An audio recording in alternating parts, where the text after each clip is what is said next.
The following is a Hoop Ball presentation.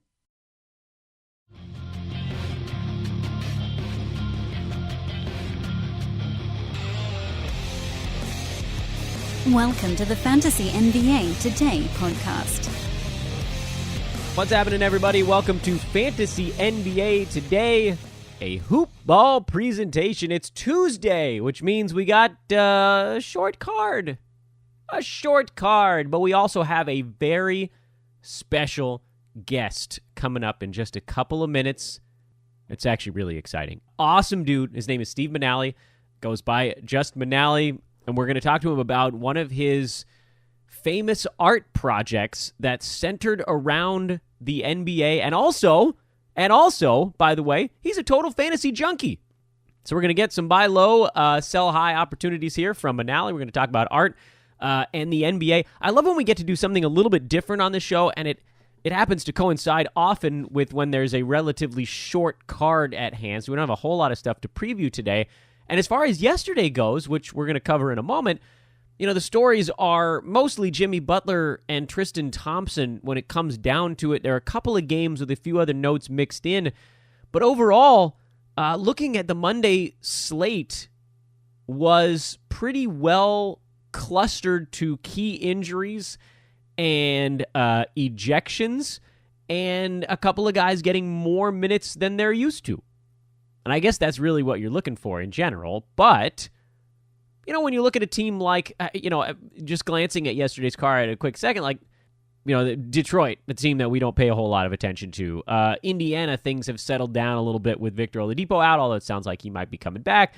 There isn't this requirement. Kyrie Irving missed the game yesterday. So you got all these short-term things to talk about on the Monday card, which we're going to look at because streaming matters. Streaming players is important. You want to maximize your value, and sometimes grabbing a backup that's going to play huge minutes for 4 games is actually a worthwhile cause. It's important, by the way, to have that roster slot on your team. You want to be grabbing these because what if they go top 50 for a week? That's absolutely worth it. You take a top 100 guy out of your lineup and put a top 50 guy in just for 1 week. That's helpful, especially in a roto format where all those stats count for the whole year. But we're not going to deep dive it, right? Like, Kyrie Irving was out for Boston. We're not going to deep dive the fact that Terry Rozier played 31 minutes. It's a pretty obvious 1-to-1 correlation. Kyrie Irving out, Terry Rozier in. Easy. Problem solved. So we're going to talk about that stuff. We're going to cover it, but it's not the main focus of today's show. The main focus is obviously going to be Jimmy Butler, Tristan Thompson, and our luminary, our special guest we have on the podcast. Very excited about that. So let's quickly get into the 2 big injuries from yesterday's card. Jimmy Butler, groin strain. That's not good.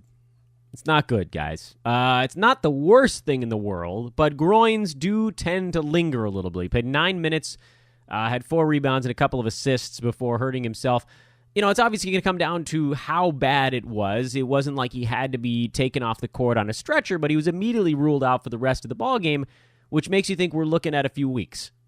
Groin strains are usually, I would venture to say, anywhere from 2 to 5 weeks. And I don't know exactly how long it's going to take. We're going to wait on a timetable. But, looking at a guy like, say, Steph Curry, who had his was listed, I think, as an adductor, but that's just a little bit above a groin strain. They want to wait until things are good. The Warriors have the luxury of being able to wait beyond when things are good to when things are 100%. The 76ers, my inclination would be that they're going to bring him back when he's pretty dang close to perfect. But like with the Warriors, maybe they skipped an extra 2 games for Steph where he might have played if they were a team, say, fighting for home court in the Eastern Conference.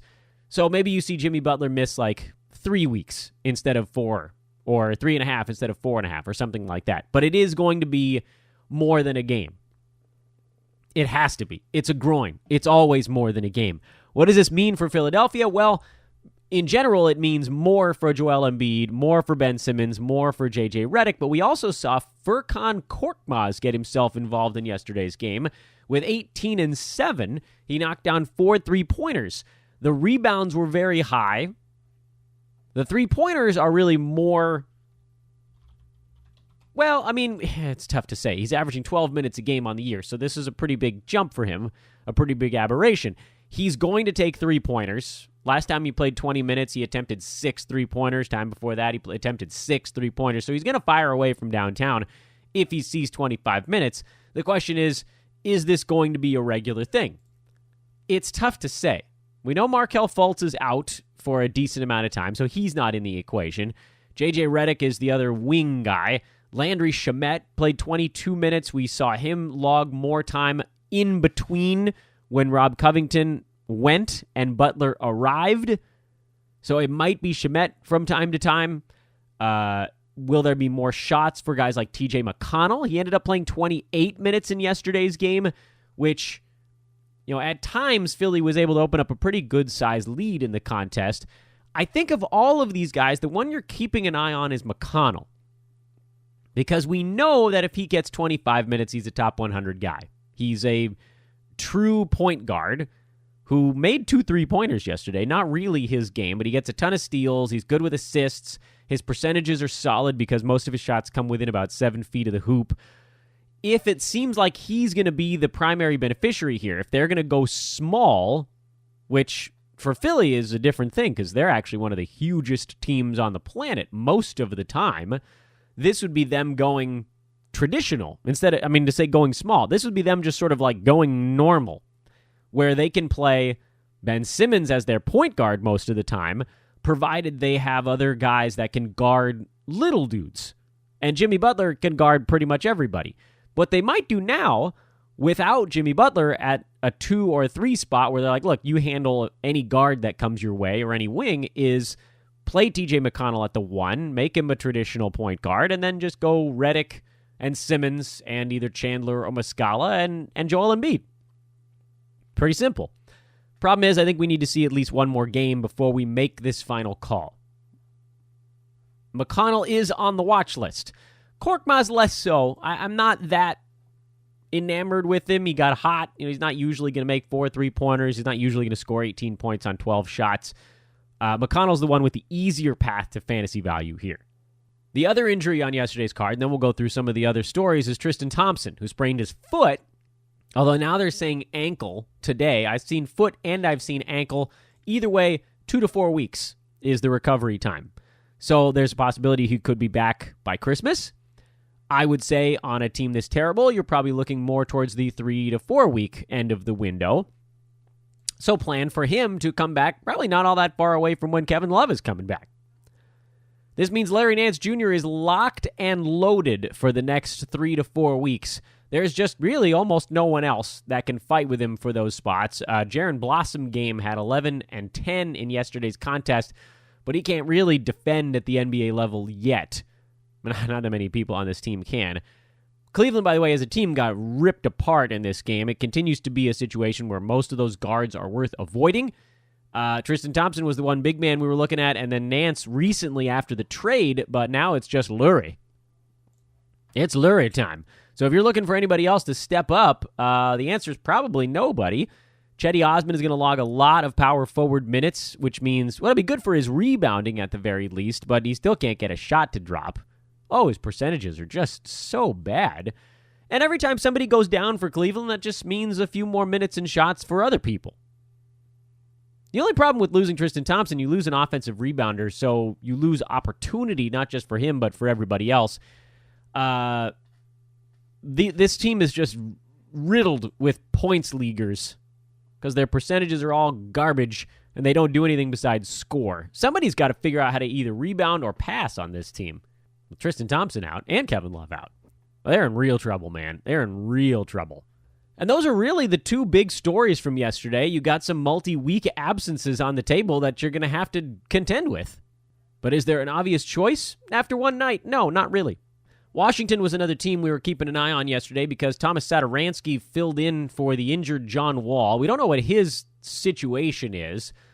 Satoransky got into foul trouble in the first half, which was a real pisser because if he played his normal 30-some-odd minutes here in the fill-in role, I think life would have been pretty good. He played 28 minutes, had trouble kind of getting himself involved in the game, and still had 5 boards and 4 assists and a steal. If he plays his full complement of minutes, and if he gets one of his 3-pointers to go down, you're looking at another 6 minutes and a 3-ball. You're looking at probably like 11 points, 7 rebounds, 6 assists, 1 steal, maybe another steal or a block. That would have been a great ball game.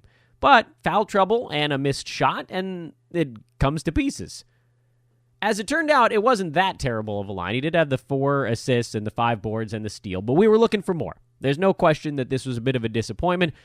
I'm still rolling him out there anytime John Wall is missing, because even with foul trouble, he got up to 28 minutes, and Otto Porter hurt himself in this game, although right knee contusion, he could be back in the next one for all we know, but it also gave us a little bit of a glimpse into what the Wizards could be if Otto Porter got moved. When John Wall's not there, Austin Rivers and Satoransky get the bumps. It's obvious. And certainly Bradley Beal's going to take more shots, but in terms of just minutes and opportunity, the guys that go from being non-factors to being factors are Satoransky and then to a lesser extent Rivers because his stat set kind of sucks. When Otto Porter is out, it's almost like, boom, straight to Kelly Oubre, who played 37 minutes in yesterday's loss, had 23, 5, and 3 steals, a block, and a 3-pointer. He made a bunch of his shots, which, again, he's not going to shoot 64% every night. But if he's on the floor for 37 minutes and doesn't foul out, he's obviously going to be a fantasy asset because he gets steals and blocks and threes, scores a little bit, usually makes more free throws than this. He's not great at the free throw line, but he's a 3-and-D guy with some upside. And this is why we had talked a bunch about just kind of squatting on him. Just picking up an Oubre and saying, well, let's see how this whole thing shakes itself out. Well, nobody's been traded yet, but if Otto Porter misses any time, then Oubre becomes a pretty obvious choice. And this team just slowly circling the drain. Kyrie Irving, out for the Boston Celtics. Again, very obvious. Terry Rozier becomes a guy that steps up. Al Horford sat this one out. And so you got a little bit more Daniel Tice. A little bit more Robert Williams. You got a few more shots for Marcus Morris with Gordon Hayward out. I mean, the Celtics, they have no problem with thinning the herd a little bit. They've got plenty of guys on this team. So when they miss dudes, by the way, this was a revenge game for New Orleans. And as soon as all the Celtics were ruled out, I wanted to just go put my life savings on Boston. But it was just too many question marks.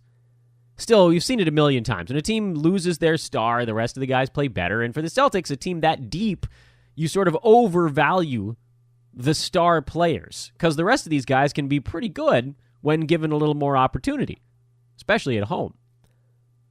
So, yes, obviously Rozier is the guy if Irving misses another couple of games, although it sounds like he's probable for the next one. And then the rest of the situation is just same old stuff. Too many mouths to feed. We were briefly watching to see what Nerlens Noel would do. He got 19 minutes, 8 points, 4 boards, 2 steals, and a block. That's fine. Other than the 3 turnovers, it was a wonderful game. Easy. Chicago, the return of Chris Dunn and Bobby Portis. And I didn't put this on my list of things that I wanted to really focus on because they were both on minute limits. And the situation in Chicago has turned pretty ugly these days. The Kings went in there and just waxed them. They fell behind a little bit early. Sacramento came roaring back, and Chicago had trouble scoring after the first quarter. I think the Bulls will rebound at some point along the way because now they have enough talent on the floor where they should be competitive on most nights. Chris Dunn, Zach LaVine, Wendell Carter Jr., Bobby Portis, Justin Holiday, Lauri Markkanen. I'm not even going to put Jabari Parker on the list because, he stinks. But then they've got this coaching thing where the players held a meeting and they thought about going to the Players Association because they were getting worked too hard. I mean, if you suck the way the Bulls have been sucking, you should want to work kind of hard for a couple of weeks. Then you can dial it back. I mean, eventually you'll have a 2 or 3 day stretch. Anyway, that's not the point of this. We're analyzing fantasy value. And what we learned yesterday is very little. because the Bulls were bad. They got creamed, and we still don't know exactly how many minutes they want Bobby Portis to be playing. But he can very quickly get to that point rebound double-double threshold, especially when he's coming off the bench and they're just like, hey, Bobby, go nuts. So I think he's worth holding just to see how it plays out. I have him pegged as kind of like a top 110 sort of guy. Chris Dunn, 9 points, 3 boards, 6 assists in 20 minutes. When he gets cooking with this offense, he could be a top 60 guy in 9-cat. The turnovers are really what you're afraid of because the steals are going to be huge once he gets going. The assists are going to be great. He's going to score. He's going to rebound because he's a relatively big point guard. He's going to be a wonderful asset. So he's a must-own guy. As I said yesterday, I wasn't dropping him into my lineup knowing that he was on that 18 to 24-minute limit. He was right around 20. When we hear that he can play 28 minutes, that's when I'm throwing him into my lineup that night. Presumably because he'll have shaken off the rust and because they'll be letting him go a little bit deeper. By the way, Iman Shumpert finally had a good game. 4 threes and 4 steals. That's sort of what we were hoping for. He'd been really quiet leading up to this one, and I'm okay if you leave him on the wire. Orlando got blown out. We were watching Jonathan Isaac, who had 4 and 4 with a steal and a block, and it was pretty much rough sledding for everybody in Orlando yesterday, so I'm not going to chalk up too much to that one. I get it, though. There's some frustration there. But you're not dropping. You better not. We've been down this road too many times. Memphis, Denver, both teams that I wanted to keep an eye on. I was a little bit worried that Joakim Noah's arrival wasn't necessarily going to impact Marc Gasol all that much, who appears to be just fighting through it right now. Gasol not rebounding anymore all of a sudden. His scoring is down. Everything is down. He's an interesting little buy low, by the way.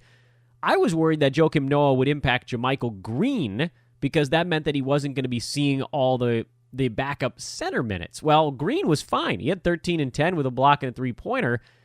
It was Gasol and Jaren Jackson Jr. that suffered in yesterday's game. Triple J had 6 and 3 with 2 steals and no blocks in only 20 minutes.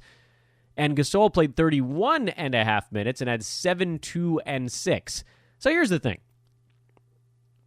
We know Marc Gasol is a stud. We know he'll be fine. He's going through the ups and the downs, the nicks and bruises of an NBA campaign. When he gets it rolling again, he'll be all right. The Joakim Noah thing is actually probably good for Gasol because at least they can feel comfortable sitting him down for 15 minutes a game. You don't have to trot him out there 38 to 40 minutes some nights. You save those bullets for when they're the most important. It's a long campaign.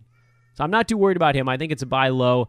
I'm a little bit concerned about Jaren Jackson Jr., honestly, because there wasn't a huge reason for him to not be on the floor more in this game, other than that, just getting outplayed by his teammates and by his opposition. So I'm a little bit concerned there. It's probably a buy low for him as well. But he has so much name buzz that you might even be able to sell a little high on him still, even with some of these weird games mixed in. He's the buzziest rookie, I think, maybe outside of Doncic.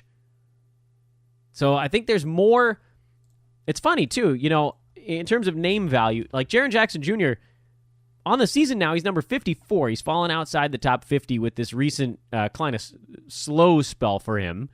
He had a 3-block game on December the 2nd, but he hasn't had more than 1 in any other game in the last 7. So the NBA game catching up with him a little bit. He's still going to be awesome the rest of the way, but it's a little bit unusual. It's a little bit unusual. And here's the thing. All the fantasy sites are still super bullish on him, which is sweet, which to me means you could probably trade him as if he were a top 40 asset, even though he's number 54. I think people just treat him as a top 40 right now because there's an expectation that's where he's either going to be this year or next year or whatever, and he probably will because he has a pretty cool stat set, but his minutes are being depressed by other healthy big men and just rotations in general. So I think in addition to it, it depends sort of on your league and what the person is doing that has him on their team.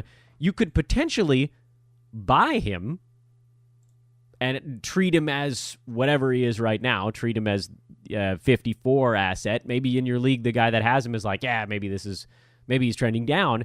Or maybe you're in a league where someone's like, he's going to be the next superstar of the modern world, and maybe you could sell him at like a top 30 type clip because people just think that's where he's going to end up this year. And he might. He's a really interesting note. For Denver, we were watching to see who would pick up the slack. Rough game for both Trey Lyles and Juancho Hernan-Gomez. It actually turned out to be Mason Plumlee, who played 35 minutes last night. And when he gets time, he's a stat magnet. I'm inclined now to sort of lean away from Denver since it seems like they're changing their lineups based on opposition and what they need. Monty Morris was very good in this ballgame. He's been an interesting fantasy player because of his great assist-to-turnover ratio, and yet he's still sitting outside the top 130 in 9 category leagues. Is he going to see more minutes with all the injuries? It's tough to say. It is a great assist-to-turnover ratio, but nothing is high enough to really float all that other good stuff. So I'm just not that enthused by Denver. I think you can trust Juancho. He played 37 minutes, just didn't really get involved in the game yesterday. In general, he's putting up nice numbers, and you can trust him. He just got pushed out to more of a small forward spot on the floor, and he's more comfortable seemingly seeing at least some minutes at power forward in the rotations. It just, with Plumlee and Jokic playing side by side a lot, it limited that. So fewer rebounds. He still had 2 blocks and a 3-pointer. He'll be better in the next one. Of all of these guys, he's the one that I trust. The Clippers, they had to go to overtime again. This team loves overtime. Lou Williams hurt his hammy in this ball game. I totally forgot about that injury. Sorry, guys. I forgot that happened. So that really opens up room for Shai Gilgeous-Alexander, and it was helpful because Shai was not having a great game until the very end. He played well in the fourth and overtime and ended up with a 16, 4, and 5 line on 8 out of 12 shooting. Still didn't have any three-pointers, but he did get the assists up, and that's one of the things we were talking about, and so that makes that a very useful line. And if Lou Williams has to miss any time, you've got to believe that either Pat Beverly or Shai is going to have to do a little bit more. But honestly, the story from this ballgame, Richaun Holmes. Richaun Holmes, who played 25 minutes in this overtime game and had 19 and 7 with 2 assists, a steal, and 3 blocks on 7 out of 9 shooting. He ended up fouling out. DeAndre Ayton had 5 fouls himself. Or, could it have been more? Maybe. And there's just nothing in this game to look at where you're like, well, you know what? I don't think that Richaun Holmes will ever get to do this again. Yeah, okay, fine. It was overtime, and Ayton had 5 fouls, and so Richaun probably saw a few extra minutes. But as we've said already, if he can get anywhere near 20, he's a standard league value easy. And at 25 minutes, which is what he got yesterday, he pushes into the top 75 or better. And it's very much on the table these days. I don't think that he sits at 25, but I think 20 is pretty achievable.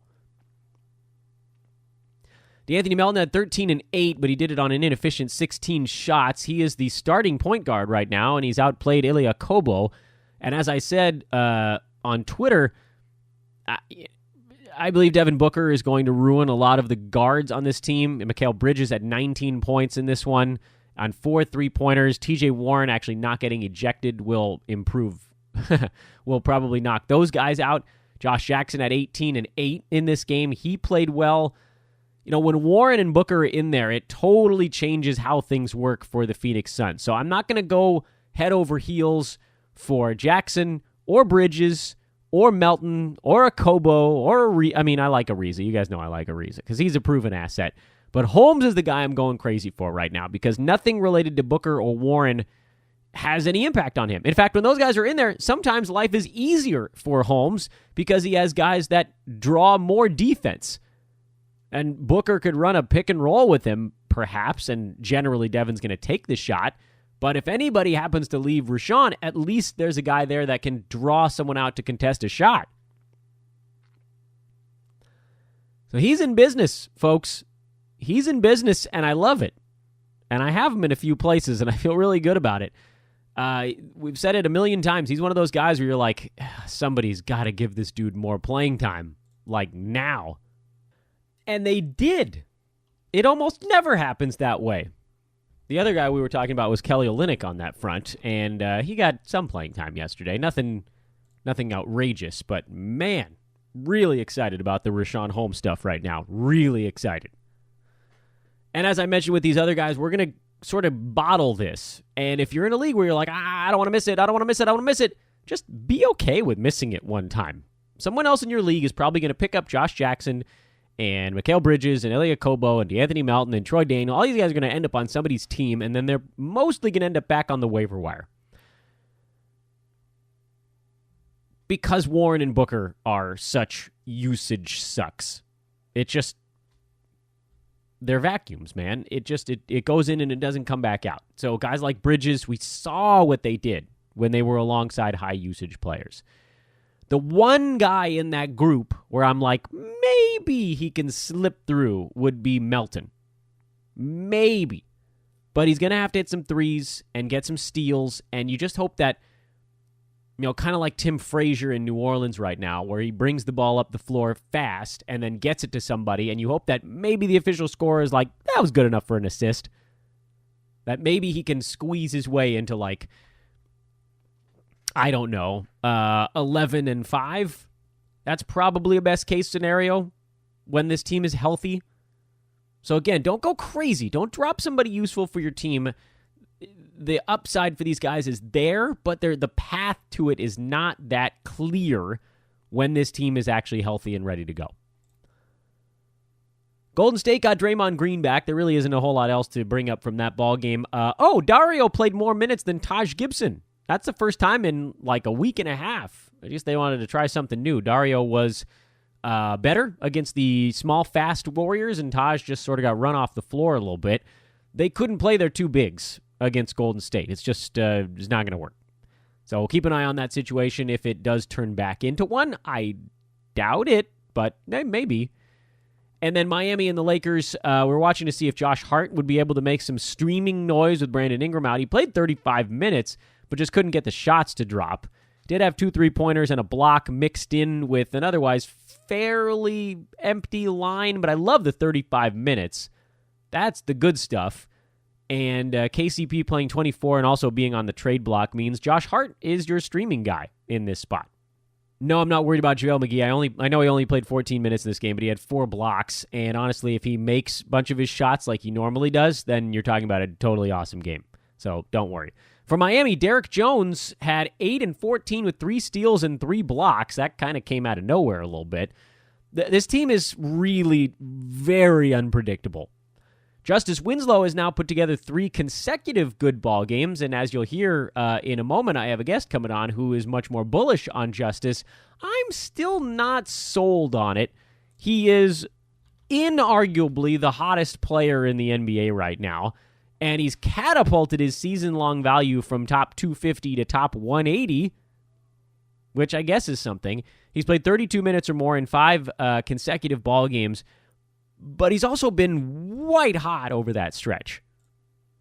He's a top 20 guy in the last week, shooting 54% from the field. He's making 3.5 3-pointers a game, a steal, a block, 21, 7, and 5. I mean, this is like crazy stuff that's totally unsustainable, but you could also look at it and say, I mean, what if? I don't think it lasts. I really doubt that this sticks, because we know his shooting is going to come flying off a cliff at some point. But when a guy is blindingly hot, it doesn't kill you, I guess, to give it a shot. I'm not going to do it. I'm not getting in on the Justice Winslow sweepstakes, but I could understand if you wanted to try to. I won't kill you for it. On this team, I'm much more interested in Adebayo while Whiteside is out, and Kelly Olynyk, who only played 24 minutes, but for him, honestly, that's enough. He had 15, 4, and 3 with a steal, missed a couple of 3-pointers, or it really would have been a monster of a line. Dwyane Wade farewell tour continued. He took 19 shots in this loss, had 15, 5, and 10, and I don't think it's that crazy to think that he's going to continue to see shots and minutes the rest of the way, because Miami keeps falling farther and farther away out east. I know they're in the 9 spot right now, but let's be honest, this team's not very good, and the East is starting to look a little bit more like the East again. At 11 and 15, fine. I guess you could sort of will your way into the last playoff spot, but does it's benching Dwyane Wade the difference? I don't see that happening. I don't know.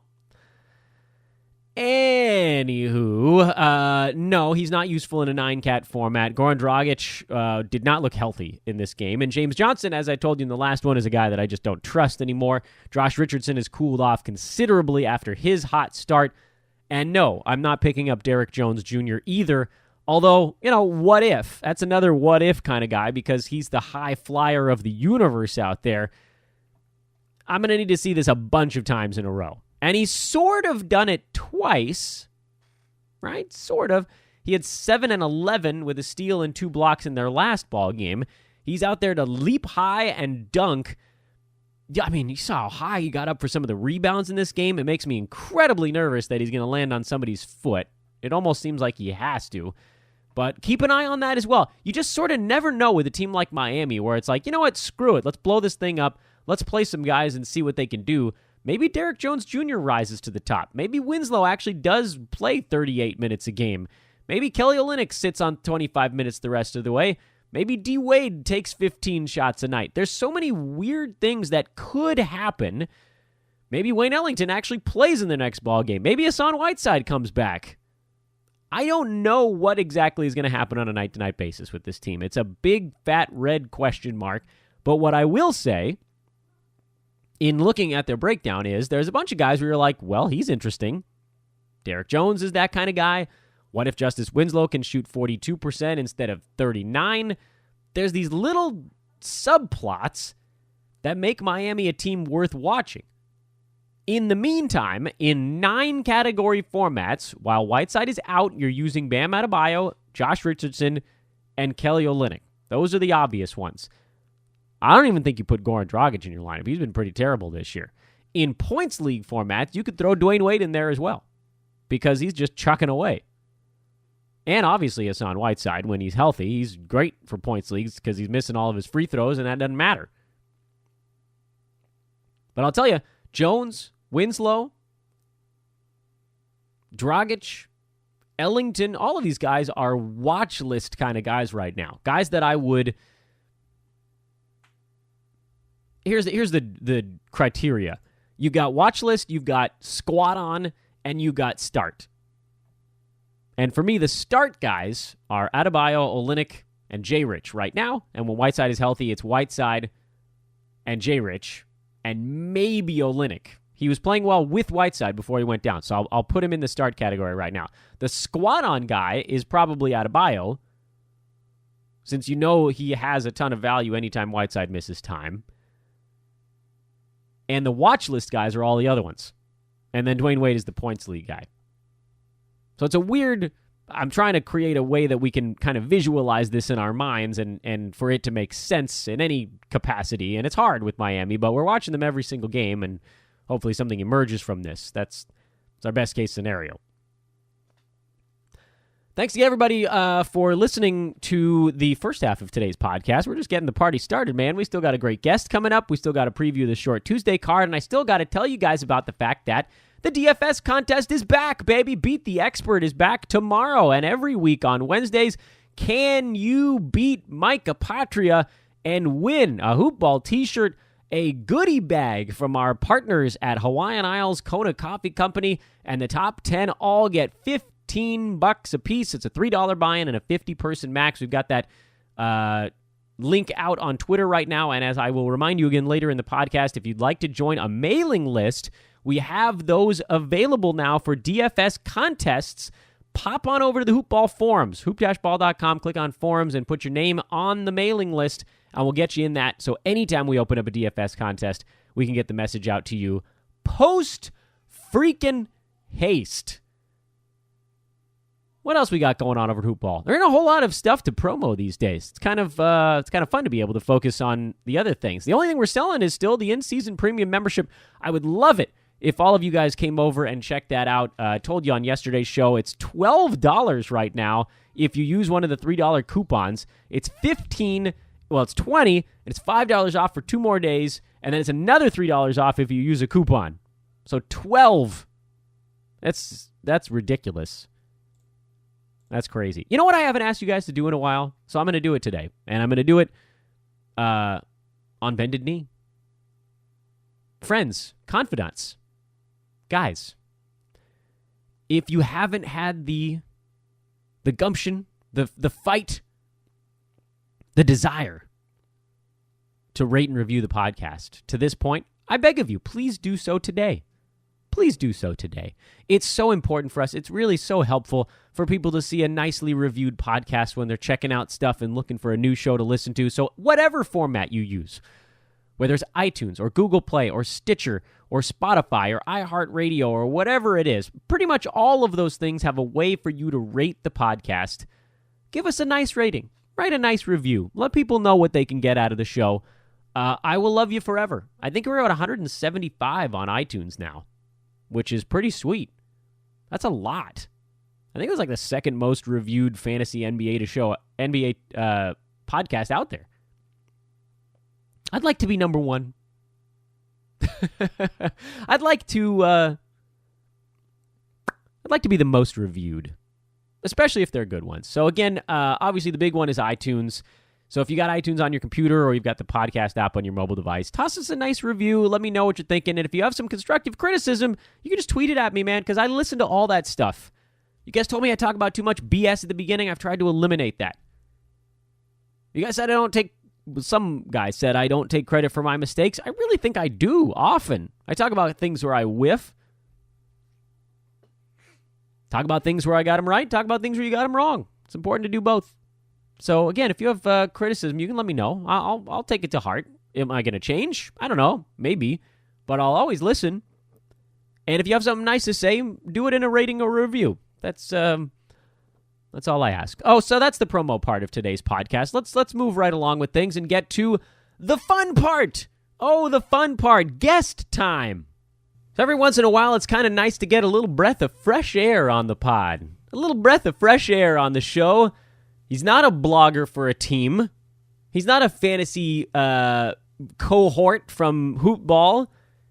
He's an artist. Canadian artist Manale, who, and I got to say, I know I was going to have you introduce this, but Brew told me all about your Meta World Peace exhibition. That is just amazing. First of all, welcome to the show. And then please, I got to know more about how that project came about. Oh, well, that was a crazy one, Dan. That was 2011, I believe. And it all started with a chat with a fellow illustrator of mine in Toronto who's a huge basketball fan. And we were talking about our favorite players we'd love to meet. And that led to a long conversation about who we'd like to do an art show about. And then it sort of got smashed together into one project, which was, I want to do an art show about Meta World Peace. I had enough friends that were artists who were also huge basketball fans that this seemed like this could come together pretty quickly. And it did. It was just a lot of phone calls and emails. And I got 30 artists from around the world to do paintings, sculptures, statues, prints, comic strips, all about Meta World Peace. Mm. And the starters guys showed up back when they were doing Basketball Jones then. So they were at the event. That was great. And so they were there and they covered it when Ron walked in. So it was pretty cool for him to show up at the event in Toronto. By the way, I forgot to ask you off air. Is there a Twitter people can follow yet? Oh, yeah. Twitter's just my name, at Steve Manale. Oh, easy enough. Or you can check out my Instagram, which is at Don't Let's Art. There you go. All right. So Manale, you said everybody just calls you Manale. So I'm going to do that on the podcast as well. How did you get involved with Brew? That's the real question I got to know. How did you meet our founder here at Hoopball? And then I know you ended up doing that, and I don't know what the correct art term for it is, avatar? But yeah, his avatar, which is just the coolest thing ever. What's the origin story there? And I picked my term origin story appropriately, I hope. You know, Brew was he was my favorite fantasy writer on Roto World. And whenever he wrote a column, I would always have something to say, or I'd send him a note. And this went back and forth for years. And I just noticed that, anytime I sent an animated GIF or something, he'd respond with something pretty funny. And I recognized that our senses of humor were pretty similar. And it was just kind of a gradual pen pal relationship as just a fan of the column. So really, I'm just I'm like a groupie. That is adorable, I think. So then how did he rope you into drawing something for him? He just asked if we wanted to work on something, and I said sure, and I had the time, and it worked out that I could create that little avatar for him. All right, well, down the line, after we have a 2-year pen pal relationship, I got to get one of those bad boys too. It's the coolest damn thing I've ever seen.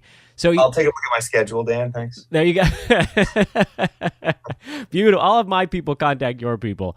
Yeah, I'm into it. So fantasy stuff. That's what everybody's here to see. You're a fantasy junkie. We just heard about it. You've been a brew reader for a decade.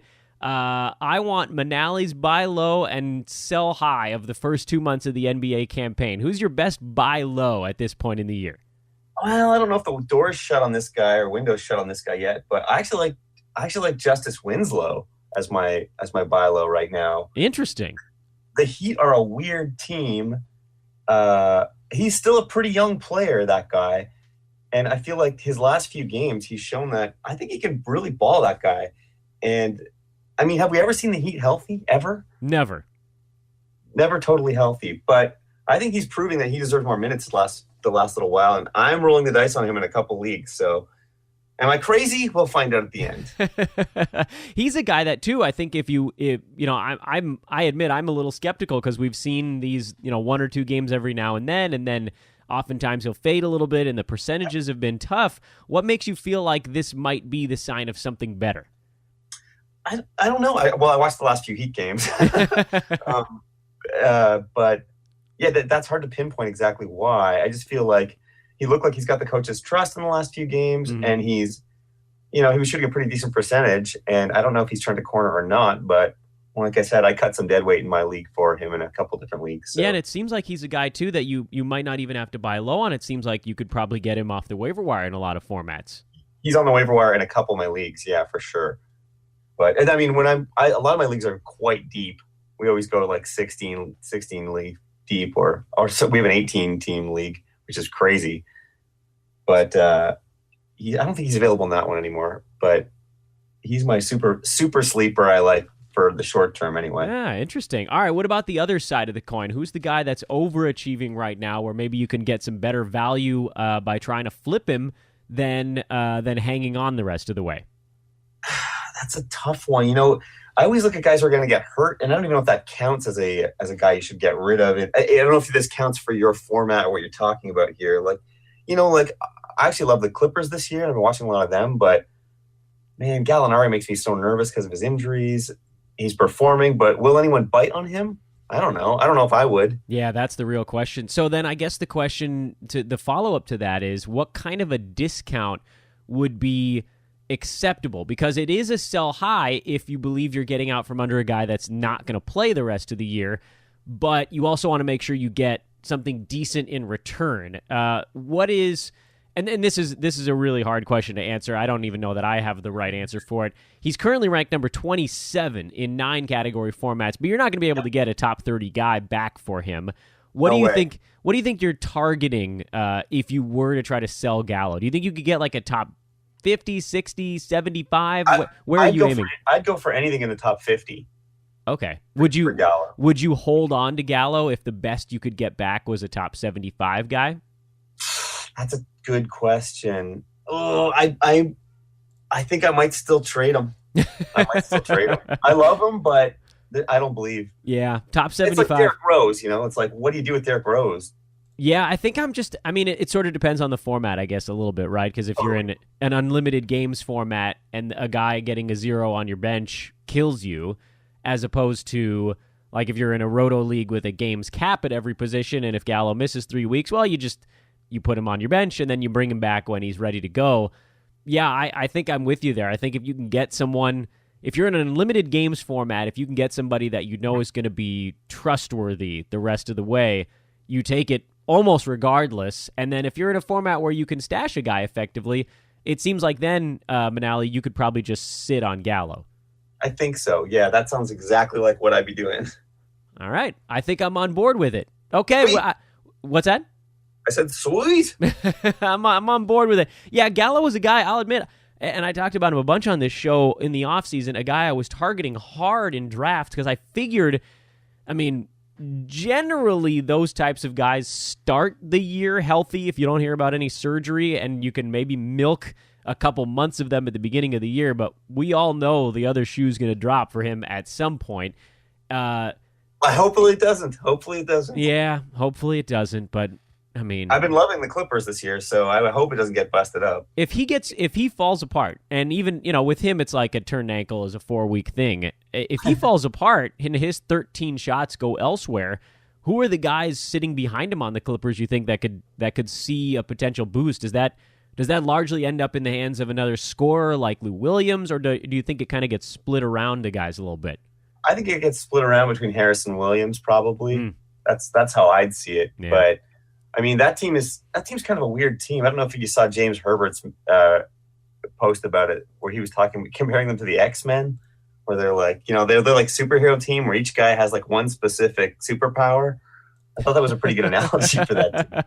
Yeah, I like that. They're like this weird group of overachievers where they're to me they're less like the X-Men because people know about them, and maybe more like, I don't know, what's this? Defenders?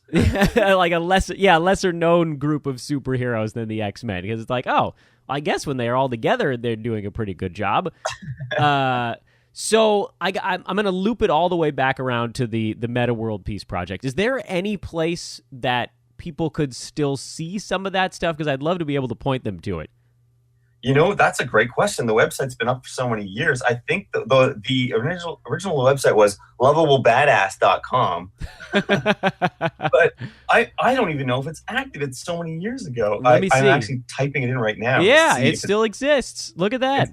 Lovable Badass. There it is. There's like and there's all the pieces listed and which one's sold. Actually, I think most of them sold, looks like. Oh, fantastic. Okay, I'm so glad. If you look at the starter set, I think Skeets bought there's a piece listed here of all of Ron's haircuts. It's all the Metal Piece haircuts that he had as one print, and it's right behind Skeets' head on the show. You can see it there. Oh, fantastic. Okay, guys, everybody go to lovablebadass.com, lovable, Lovable, badass.com. You can check out all of the work. Again, it doesn't seem like you can actually get it, but I really want you guys to see what I'm talking about. This is how you, Manale, you were presented to me by Brewski. It was like, this guy, you're not going to believe it. He had a Meta World Peace art exhibition. It's the coolest thing ever. And then he was like, oh, and P.S., he made my avatar. So you came with... A big shout out to Ron Artest, who showed up at an art gallery in Toronto by himself. He had no entourage, he had no assistants, he had no bodyguards. He just showed up to a place he didn't know was going to be, but a packed house of people, and he rolled with it he was pretty cool about it all. He had a good time. That's awesome. You would talk about a guy that went through like some of the worst experiences in the NBA and somehow emerged as still super weird, but generally respected and beloved now. Yep, it's true. It's very strange. It is very, very strange. I really love the guy. He's a cool guy, and he made a huge turnaround, and like you say, I'm really happy for the guy. Lovablebadass.com is the website. At Steve Manale, Manale is the spelling on that last name, is the Twitter. What was the Instagram again? It's at Don't Let's Art. Don't Let Art. Am I missing any letters in that? Whatever. Don't Let's Art. This is something my grandmother used to say to me when we were fighting. Don't Let's Start. But we changed it to Don't Let Art. I don't know. I thought it was cheaper at the time. 2 years ago, I would have changed something. I'll allow it. Manale, thanks so much, my man. Thanks for hopping on, and thanks for fighting through technical difficulties to do so. We really appreciate it. My pleasure, Dan. Have me back anytime. Your avatar is coming soon. There's absolutely no pressure on that. We'll be doing a longer segment the next time around. Time constraints today. We had to do it a little bit shorter, but again, Manale, really, really appreciate it. Thanks, my man. No problem, man. Rumbling right along here on this Tuesday edition, we take a look at the upcoming slate, which is a light one. A light one. They finally gave us a little respite here, and I'm okay with that. I feel like I say that every time I do a show with a short card. Like a little breather. I don't have to worry about shotgunning a whole bunch of trades off. My tweet storms won't take quite as long. I can just ease off the accelerator ever so slightly. 3 games coming up tonight on the Tuesday evening docket. Portland is in Houston. The Rockets favored by 6.5 points. That's screwy, man. Houston's been bad lately. So either somebody thinks something's about to change or there's a weird disconnect with reality. I'm going to leave this one alone. It makes me a little bit nervous. Phoenix is in San Antonio. Spurs by 13, effectively. 12.5, I think, at this moment. At roughly a 13-point spread.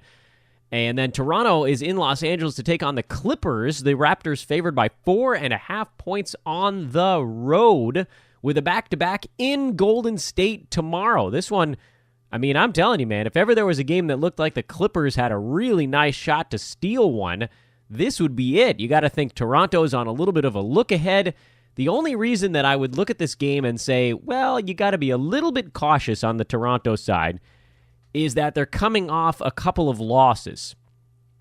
They lost in Brooklyn, and they lost at home to Milwaukee, and they're starting this West Coast swing where maybe you figure they get away from home a little bit, maybe they can kind of get their heads on straight. But boy, big games all the way across the West. Clippers, Warriors, Blazers, and Nuggets for the Raptors. I have a pretty good lean to the Clippers. I'm guessing I'm going to wimp out at the last minute on this one, simply because the Raptors are in this little mini Kyle Lowry-related funk right now, and almost anything could change.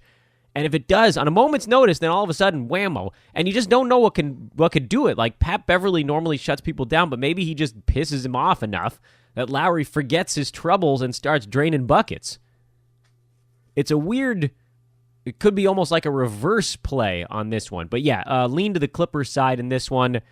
Kind of like the Portland side as well, but there's something weird about that game. From a fantasy standpoint, the Phoenix Suns are really the team we're keeping an eye on. There's so many question marks. DeAnthony Melton got moved into the starting lineup and played well, although, we got that look at the Suns without Devin Booker and without TJ Warren for a few days, and then Warren came back but then got himself ejected. And so, as we mentioned earlier in the show, we just didn't get a great feel for who's going to do what on this team when TJ Warren is back, when Devin Booker is back. I firmly believe, and I've said this before, I even said it earlier on today's show, that when Booker is back, that wipes out almost all of the guard value for the Phoenix Suns because he does so much and he handles the basketball so much that guys like Okobo and Melton are going to have trouble working their way into the flow of the offense. It's just going to be hard for them. There's sort of no way around that. But he's out right now, so maybe there's a little bit of a window. Meanwhile, on the TJ Warren side, I think when he's fully in there, and maybe it'll be this game where he doesn't get himself tossed, then you start to see guys like Mikal Bridges, who's been putting up nice across-the-board numbers, he starts to get pushed out a little bit. So we're going to get a little more information. This is a team that is obviously going to go into tank mode. They're basically in tank mode as it stands already. But I think sometimes we get caught up in this idea of what a tank truly means. I don't know that they're just going to shut down Devin Booker at some point. They're bad enough when their guys are playing. So they might do something a little more creative like what the Dallas Mavericks did. Let their guys play and then, yank them for like 6 minutes in the fourth quarter when they otherwise might have actually been in the ballgame. So let's not bank on Phoenix just taking all of their guys out of the lineup, although it does sound like they're trying to move Trevor Ariza quickly already. That signing worked out great. I think they're hoping they can get a first-rounder back, but remains to be seen. And if they do, then I guess that signing worked out, and they gave him a whole bunch of money, play him for a month and a half, and then send him off and get some picks in return. What does that open up, I guess, is the real question. That seems to me would open up something more on the Mikal Bridges front as opposed to the point guard front. But they need a point guard. They need one desperately. Somebody to just initiate the offense to get it to Devin Booker so he doesn't have to do so much on the way up the floor. And maybe that man is Melton.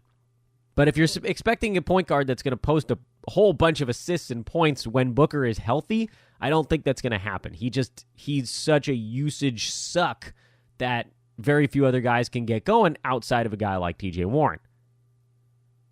So we're watching this game. I mean, this is like we're phasing the guys back in, right? TJ Warren back in. We'll phase him in. We'll see what that does to things, and then we'll phase Devin Booker back in. But I wouldn't make any overarching season-long projections based on the results of this game. I just do think that every little bit of information is helpful. Portland, we're sort of watching Mo Harkless to see if he can end up just sort of winning that job from Evan Turner, although it doesn't look like he will. Houston, nothing. Toronto, nothing. Clippers, sort of, but not really. I mean, Gilgeous-Alexander belongs on basketball teams. He's just going to sort of fluctuate a little bit. He's going to fluctuate. He has an interesting fantasy profile because of the defensive stats, but like we said before, he needs some assists and he needs some threes, and that's the thing that puts him over the hump, and he's been doing it intermittently, enough to be a guy that you should be playing. Not a guy that's going to win you a league, but a guy that you should be playing. And that's it. Super short Tuesday evening card. That's it. That's all you got on this one. Easy, right? Easy. Big Wednesday coming up around the corner. We'll have Micah Patria on Wednesday's show to talk more about our DFS contest, which I will take a moment here to remind you of again. I was told that we were going to have 100 people. Then Brewski let me know yesterday that DraftKings accidentally set it up for 50. So it's going to be the same as last week. 50 people, maximum, $3 buy-in. Top 10 pay. Number 1 gets a Hoop Ball t-shirt. Number 2 gets a gift bag from our title sponsors here on the Hoop Ball audio-visual side. Hawaiian Isles Kona Coffee Company. It's awesome. That's a great second-place prize, man. That should probably be the first-place prize. HI Kona Coffee on Twitter if you want to give them a follow. HawaiianIsles.com is the website. Or, and this is the easiest one, just go to Amazon. Amazon.com. Search for Hawaiian Isles, and they come up. Amazon's Choice, ladies and gentlemen. They got the Amazon's Choice sticker. Really easy to find. You can check out all of their flavors. Change the way you're drinking coffee now. We are at Hoop Ball. We got these great new partners, so join us in that regard.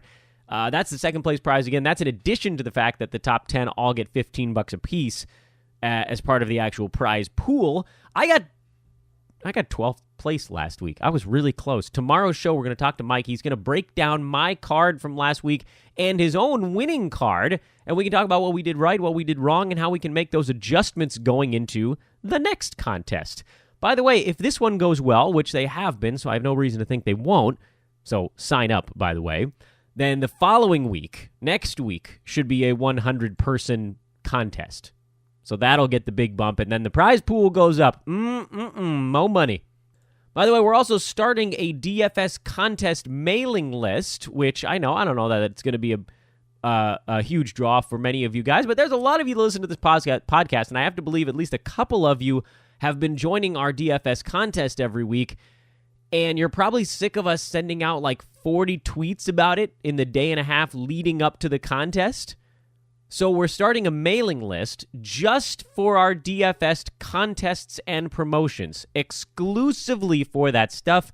I've been sending the link out about that. You can just tweet at me if you're interested in getting on that mailing list. I'll make sure you do. It's at the Hoopball forums, hoop-ball.com. You click on the forums tab, and there's a sticky forum post at the top that says DFS Weekly Contest Mailing List. You just go in there and you express your interest, and I'll make sure to get you on the list. You can also, as I just said, tweet at me, at Dan Besbris. Let me know you want to get on the mailing list. We're building that from scratch now, so it might take a little bit of time, but if you want to get on it right out of the chute, let me know. And that way, you get an email that says, hey, we opened a DFS contest. You can hop in. You can ignore the 500 tweets that we send about it that week, and then you can be a part of all of our DFS contests. Excellent, right? Fantastic. That's on tomorrow's show with Mike. That's going to be a lot of fun. I'm still thinking that Thursday might be a mailbag show. We're getting all these great questions that are coming in, and I keep telling people, remind me the next time we have a mailbag show. Remind me when we have a mailbag show, and we'll knock that sucker out. So I'm thinking that might be Thursday of this week. Stay tuned. If it is, I'll send out some notes on Twitter about that tomorrow. Thanks again to our amazing guest today. Just such a cool thing to be able to talk about on the podcast. Such an NBA and art, the way they come together. It's really neat. Honestly, it's really neat. It's something that I don't fully comprehend how creative people can be. Like, I look at when I draw something, and this is just a very remedial example, when I draw something, it really looks like I did it with my foot. I'm just bad at it.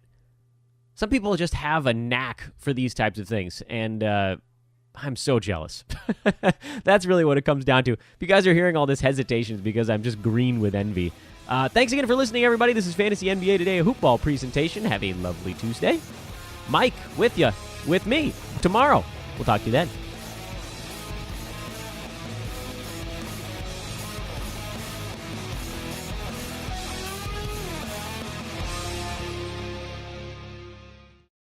This has been a Hoop Ball presentation.